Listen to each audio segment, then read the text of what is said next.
آج ہم بات کریں گے دو عام مگر خطرناک بیماریوں کے بارے میں، ڈینگی اور ملیریا۔ یہ بیماریاں کیا ہیں، کیسے پھیلتی ہیں اور ان سے بچاؤ کے مؤثر طریقے کیا ہیں، آئیے جانتے ہیں۔ ڈینگی ایک وائرل بیماری ہے، یعنی یہ وائرس کے ذریعے پھیلتی ہے۔ یہ بیماری عموماً ایک خاص قسم کے مچھر ایڈیز کے کاٹنے سے ہوتی ہے، خاص طور پر ایڈیز ایجپٹائی مچھر اس کے پھیلاؤ کا سبب بنتا ہے۔ یہ مچھر صاف اور رکے ہوئے پانی میں پیدا ہوتا ہے، جیسے بالٹی، گملے، ٹائروں یا کھلے برتنوں میں جمع پانی۔ ایڈیز مچھر زیادہ تر صبح اور شام کے اوقات میں کاٹتا ہے۔ اگر کوئی شخص ڈینگی وائرس سے متاثر ہو جائے تو اس کے خون میں وائرس موجود ہوتا ہے۔ جب ایڈیز مچھر اس متاثرہ شخص کو کاٹتا ہے تو وائرس مچھر کے جسم میں داخل ہو جاتا ہے۔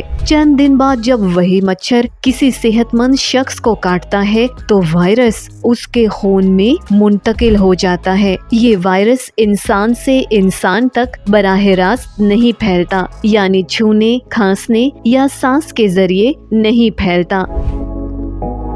تیز بخار، جسم اور جوڑوں کا درد، آنکھوں کے پیچھے درد، متلی، قے اور بعض اوقات جلد پر سرخ دھبے نمودار ہونا۔ اب ہم جانیں گے کہ ملیریا کیا ہے۔ ملیریا ایک پیراسائٹک بیماری ہے، یعنی یہ ایک ننھے جرثومے میں پیراسائٹ کی وجہ سے ہوتی ہے، جسے پلازموڈیم کہا جاتا ہے۔ یہ بیماری ایک خاص مچھر اینافولیز کے کاٹنے سے پھیلتی ہے اور صرف مادہ مچھر ہی یہ پیراسائٹ انسانوں تک پہنچ جاتی ہے۔ جب اینافولیز مچھر کسی ملیریا زدہ شخص کو کاٹتی ہے تو پلازموڈیم اس کے جسم میں داخل ہو جاتا ہے۔ پھر وہ مچھر جب کسی دوسرے شخص کو کاٹتی ہے تو پیراسائٹ اس کے خون میں داخل ہو کر جگر تک پہنچتا ہے۔ وہاں سے یہ خون کے سرخ خلیوں میں پھیلتا ہے اور بیماری کی علامات ظاہر ہوتی ہیں۔ ملیریا انسان سے انسان تک براہ راست نہیں پھیلتا، بلکہ صرف مچھر کے ذریعے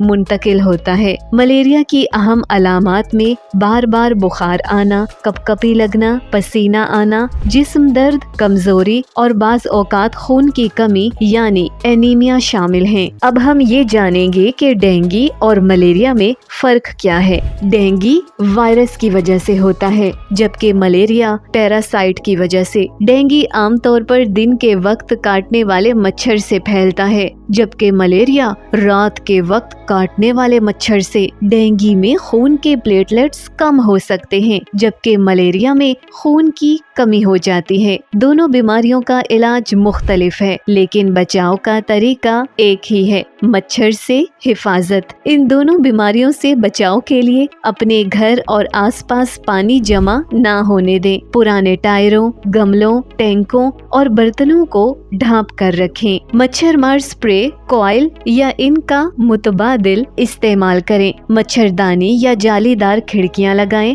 رات کو سوتے وقت مچھردانی ضرور استعمال کریں۔ اگر بخار یا جسم درد کی علامات ظاہر ہوں تو فوراً ڈاکٹر سے رجوع کریں۔ خود سے دوا نہ لیں۔ ڈینگی اور ملیریا دونوں خطرناک مگر قابل بچاؤ بیماریاں ہیں۔ اگر ہم اپنے گھروں، گلیوں اور محلوں کو صاف رکھیں، پانی جمع نہ ہونے دیں اور مچھر سے بچاؤ کے اقدامات معمول کا حصہ بنائیں تو ان بیماریوں سے بآسانی بچا جا سکتا ہے۔ اگر آپ کو یہ ویڈیو معلوماتی لگی ہو تو لائک کریں، NNI ڈیجیٹل کو سبسکرائب کریں اور بیل آئیکن ضرور دبائیں تاکہ ہماری اگلی صحت سے متعلق ویڈیوز آپ تک پہنچ سکیں۔ کمنٹس میں بتائیں کہ آپ اگلی ویڈیو میں کس موضوع پر معلومات چاہتے ہیں۔